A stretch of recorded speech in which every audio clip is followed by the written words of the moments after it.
అండి. అందరికీ ముందుగా శ్రీరామనవమి శుభాకాంక్షలు.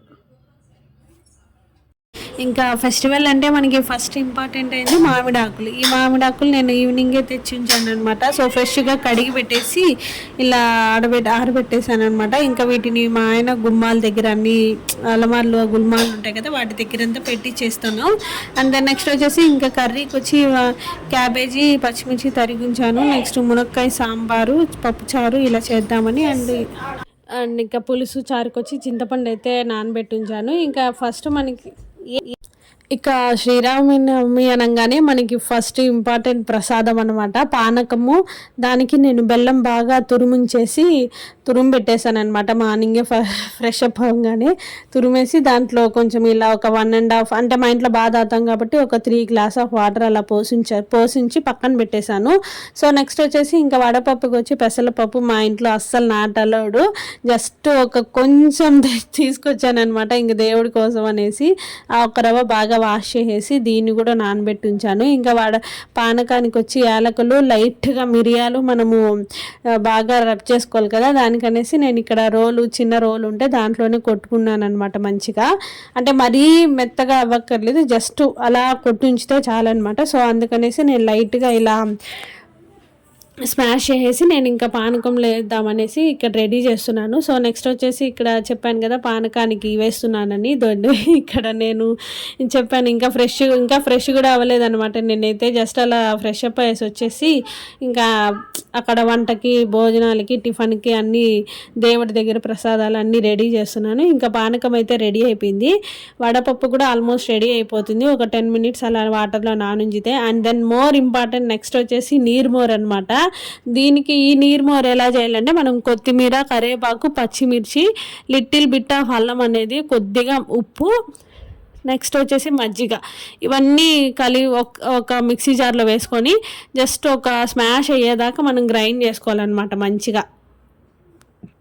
స్మాష్ అయ్యేదాకా ఇక్కడ నేను చూపిస్తున్నాను కదా, ఇదిగోండి ఇలా మొత్తం కూడా మనం మిక్సీ వేసి గ్రైండ్ చేసుకోవాలి మంచిగా. ఈ కొత్తిమీర ఏదైతే కరివేపాకు ఉందో అది మొత్తం మనకి ఇలా చేసుకోవాలన్నమాట. మెత్తగా చేసుకున్నాక వీటిని ఏం చేయాలంటే మనం వడగట్టుకొని మళ్ళీ కొంచెం దీంట్లో మళ్ళీ మజ్జిగ చేసుకొని అలా, లేదా కొంచెం లిటిల్ బిట్ ఆఫ్ వాటర్ అలా వేసుకొని ఇలా వడగట్టుకొని మనం ఆ నీర్మోర్ అనేది రెడీ చేసుకొని మనము దేవుడికి శ్రీరామనవమికి ముఖ్యంగా నైవేద్యం ఏంటంటే పానకము, వడపప్పు, ఈ నీర్మోర్ అనేది చాలా ఇంపార్టెంట్. సో నేను ఇక్కడ ఒక గిన్నెకైతే నీర్మోర్ చేసి పెట్టించాను. ఎందుకంటే మార్నింగ్ చేసి ఉంచితే ఈవినింగ్ కూడా తాగుతాం కాబట్టి, సో అందుకని నేను కొంచెం ఎక్కువ చేసి ఉంచాను అనమాట. అండ్ నేను ఈ గ్లాసెస్ ఏంటంటే ఇవి గ్లాసు కాబట్టి ఇవి నేను ఎంగిలి చెయ్యమనమాట. ఇంట్లో దేవుడికి తనీగా ఇలా పెట్టించేస్తానమాట ఒక 4 గ్లాసులు అలా. సో ఎప్పుడైనా లేనప్పుడు వీటిని యూస్ చేస్తూ ఉంటాను. అండ్ దెన్ నెక్స్ట్ వచ్చేసి ఇక్కడ చూసారు కదా ప్రసాదం అయితే రెడీ అయిపోయింది. నీర్మోరు, పానకం, వడపప్పు, ఈ 3 కూడా నేనైతే రెడీ చేసి ఉంచాను. ఇంకా నేను ఫ్రెష్ అయ్యేసి వచ్చి పూజ చేసుకోవాలన్నమాట. అండ్ మీకు ఎలా జరిగింది శ్రీరామనవమి అనేది మీకు వీలైతే కొంచెం కామెంట్ సెక్షన్లో చెప్పేయండి. అండ్ నేనైతే చాలా బాగా సెలబ్రేట్ చేసుకున్నానని చెప్పచ్చు. చాలా బాగా జరిగిందనమాట పండగ. అండ్ నెక్స్ట్ వచ్చేసి మీకు వెరైటీ ఆఫ్ వ్లాగ్స్ అయితే నేను పెట్టాలనుకుంటున్నానండి. ఎందుకంటే హోమ్ బేస్డ్ చూస్తూ ఉంటే రోజు కొంచెం బోర్ కొడుతుంది కదా. సో నేనైతే కొత్తగా వ్లాగ్స్ అనేవి ట్రై చేస్తున్నాను. మీతో దీని తర్వాత నెక్స్ట్ వ్లాగ్ కొత్తగా ఉంటుంది. మీరు కూడా కొంచెం చూస్తున్నాను, ఎంకరేజ్ చేయండి. ఖచ్చితంగా లైక్ చేయండి, షేర్ చేయండి, కామెంట్ చేయండి. మర్చిపోకుండా సబ్స్క్రైబ్ చేయించండి మీ ఫ్రెండ్స్ అండ్ రిలేటివ్స్ దగ్గర. అండ్ ఇప్పుడైతే పూజ స్టార్ట్ అయిపోతుంది, మీరు కూడా చూస్తూ ఉండండి.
అండ్ ఇప్పుడైతే అండి పూజ మొత్తం కూడా ఫినిష్ అయిపోయింది. నేను అక్కడ ముందర వెండి ప్లేట్ ఉంది కదా, దాంట్లో నేను అంటే పూజ చేసాం కదా మనము, చామంతి పూలు అలాగే అక్షింతలన్నీ నేను దేవుడి ముందర వేయకుండా మొత్తం ఒక ప్లేట్లో వేసుకున్నాను అనమాట. ఎందుకంటే నెక్స్ట్ డేకి అవి ఎండిపోయి మళ్ళీ చేతికి రావన్నమాట. సో మనం ఈజీగా తీసి క్లీన్ చేసుకునేదానికి బాగుంటుందని నేను అలా ప్లాన్ చేశాను. దాని నెక్స్ట్ అయితే ఇక్కడికి నాకు పూజ అనేది ఫినిష్ అయిపోయింది.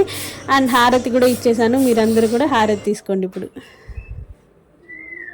అండ్ మీకు ఎలా ఈ ఫెస్టివల్ జరిగింది అనేది ఖచ్చితంగా కామెంట్ సెక్షన్లో చెప్పండి. మీకు వీలైతే అండ్ టెంకాయ కూడా కొట్టాను కాబట్టి కొబ్బరి నీళ్ళు కూడా పక్కన దేవుడి దగ్గర నైవేద్యం పెట్టి ఇలా దేవుడి దగ్గర అయితే ఉంచాను అనమాట. అండ్ అందరూ ఎలా ఉన్నారు, బాగున్నారా? అండ్ మీకు అందరికీ కూడా ఈ పండుగ బాగా జరిగింది అనుకుంటున్నాను. అండ్ నాకైతే సూపర్ డూపర్గా బాగా జరిగింది. అండ్ ఇంకా పూజ మొత్తం కూడా ఫినిష్ అయిపోయింది. నేను అదంతా కూడా ఒకసారి చూపిస్తాను, మీరు చూస్తూ ఉండండి. అండ్ దెన్ నెక్స్ట్ వచ్చేసి ఈరోజు వదిన వాళ్ళు భోజనానికి రమ్మన్నాను అనమాట. ఇంకా పండగ కదా, సో ఇంకా వాళ్ళు వచ్చే లోపల వంట అంతా ప్రిపేర్ చేయాలి. నేను అందుకే జస్ట్ ఏం రెడీ అవ్వలేదు, ఊరికే అలా క్లిప్ పెట్టేసుకొని పూజ చేసేసుకొని ఇంకా డైరెక్ట్గా అలా వంట చేసేస్తున్నాను. ఇంకా పూలన్నీ కూడా తెచ్చుకున్నా కానీ పెట్టుకునేదానికి టైమే లేదు, జస్ట్ అలా ఫ్రిడ్జ్లో పెట్టి ఉంచానమాట. ఇంకా వంట అంతా ఫినిష్ అయిపోయి వదిన వస్తే ఇంకా కొంచెం ఫ్రెష్ అవుతాను. సో ఇంకా వంట ఏమేం చేశాను చూపిస్తే చూడండి.